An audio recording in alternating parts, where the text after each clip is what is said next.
Have you ever wondered how a conflict that is thousands of miles away can affect the world we live in? Today we delve into the ongoing conflict between Israel and Hamas. Our world is a tightly interwoven tapestry of nations, each thread representing a different country, each knot representing the complex relationships they share. One such knot, seemingly small but undeniably significant, is the ongoing conflict between Israel and the resistance movement, Hamas, on the lands of Gaza. This conflict, despite being localized to a relatively small geographical area, reverberates across the globe, affecting international relations, causing shifts in economic and political landscapes, and sparking debates on human rights and national sovereignty. Its waves are felt from the corridors of power in Washington, D.C., Beijing, and Moscow, to the streets of London, Johannesburg, and Sydney. At the heart of this conflict are two key parties. On one side we have Israel, a nation established in the aftermath of World War II, and recognized by the majority of the international community. Israel has one of the most technologically advanced and powerful militaries in the world, and it sees its actions in Gaza as a matter of national security. On the other side stands Hamas, a Palestinian political and military organization which many nations label as a terrorist group. For Hamas, this is a fight for the liberation of Palestinian lands and the preservation of their people's rights. Caught in the crossfire between these two forces are the people of Gaza, a densely populated strip of land along the Mediterranean Sea. They find themselves in the unenviable position of being the battleground for a conflict that shows no signs of resolution. Understanding the roots of this conflict is key to grasping its complexities. As we navigate through this intricate web of historical events, political ideologies, and human tragedies, let's remember that behind every headline, every statistic, there are real people with real stories. Stories of resilience, of hope, and of a relentless pursuit for peace. History often repeats itself, and the Israel-Hamas conflict is no exception. The seeds of the present conflict were sown in 2005 when Israel withdrew from Gaza. This move was seen as a significant step towards peace, but it also left a power vacuum. The following year, in 2006, the militant group Hamas rose to power in Gaza. This was the same year when Israeli soldier Gilad Shalit was captured, marking a significant escalation in tensions. A year later, in 2007, Hamas took full control over Gaza, further complicating the political landscape. Then came a series of Israeli military offensives in Gaza. The first major one was in 2008, followed by another in 2014. These offensives were reactions to a series of attacks and counterattacks, and they resulted in significant casualties on both sides. In 2018, Palestinian protests erupted, adding another layer to the already complex situation. These protests were a response to various socio-political issues, including the Israeli government's policies. However, the most recent and significant escalation was in May 2021. A conflict that lasted for 11 days resulted in the deaths of many, causing international alarm. This conflict was followed by another major flare-up in August 2022 when a senior Islamic Jihad commander was killed by Israel, leading to continued airstrikes and rocket fire.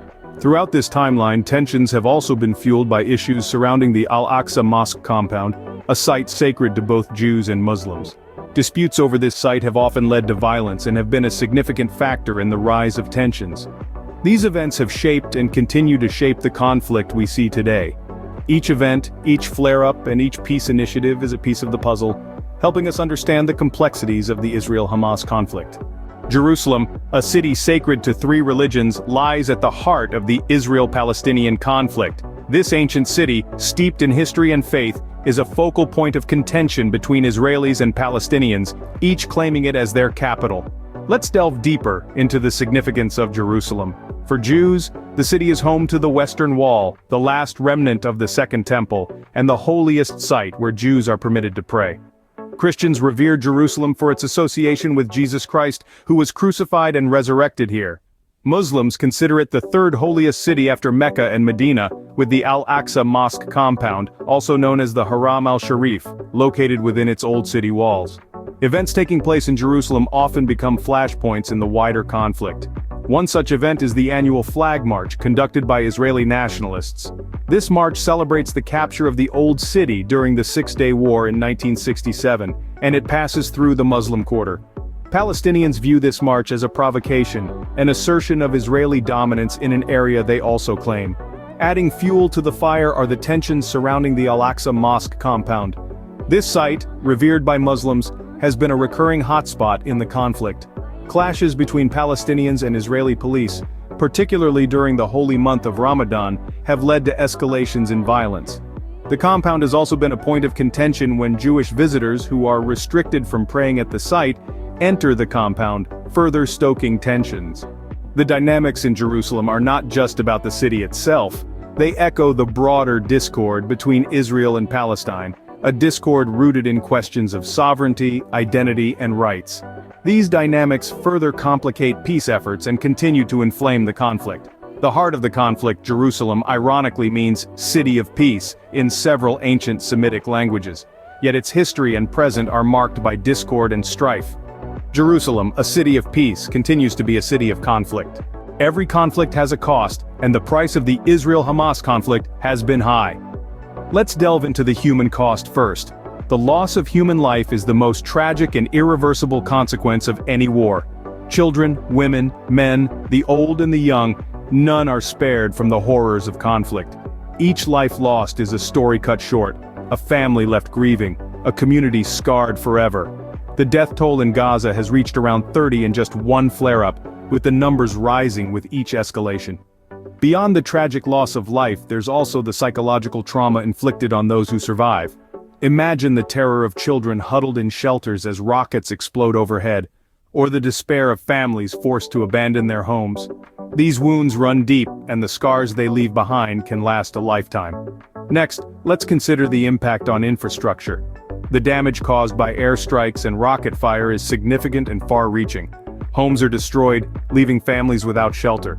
Schools, hospitals, and other vital facilities are often not spared either. When the dust settles, the task of rebuilding is immense and daunting. Then there's the humanitarian crisis. The people of Gaza face a dire situation, with critical infrastructure damaged and essential services disrupted. They grapple with electricity cuts and water treatment shutdowns, exacerbating an already difficult living situation. The UN's top humanitarian priority is restoring fuel supplies to Gaza, a telling sign of the desperate need for basic necessities. Lastly, but certainly not least, there's the economic cost. The damage to infrastructure and the disruption of services have severe economic implications, hindering development and pushing more people into poverty. The toll that conflict takes on the economy only deepens the hardships that the people of Gaza face. The price of this conflict is paid not in currency, but in human lives. The road to peace is never easy, and the Israel-Hamas conflict is a testament to this. It's a complex web of history, politics, and deeply rooted tensions that doesn't lend itself to easy solutions. Yet the pursuit of peace is a responsibility we all share, for the sake of those directly affected and for the stability of the region and beyond. So, what might the path ahead look like? There are no easy answers, but there are potential solutions that, given time, patience, and commitment, could lead to a more peaceful future. One of these is the two-state solution, a long-proposed idea that envisages an independent state of Palestine alongside the state of Israel, living side by side in peace and security. It's a solution that has been endorsed by the international community, and one that, despite its challenges, could pave the way towards a more stable and peaceful coexistence. And speaking of the international community, its role is critical. It can apply diplomatic pressure, provide mediation services, and offer humanitarian aid. It can also help address the underlying causes of the conflict, such as the occupation, the blockade, and the ongoing settlement activity. All these issues need to be dealt with if there's to be any chance of a lasting peace. But perhaps the most important aspect is dialogue and negotiation. It's through talking, understanding, and compromising that solutions can be found. Both sides need to recognize each other's rights and grievances, and work together to find common ground. It's a difficult process, fraught with setbacks and disappointments, but it's the only way to move forward. While the path ahead is fraught with challenges, hope remains for a peaceful resolution. It's a hope that rests not just on the shoulders of the leaders, but on every one of us. Because in the end, it's people, not politics, that make peace possible.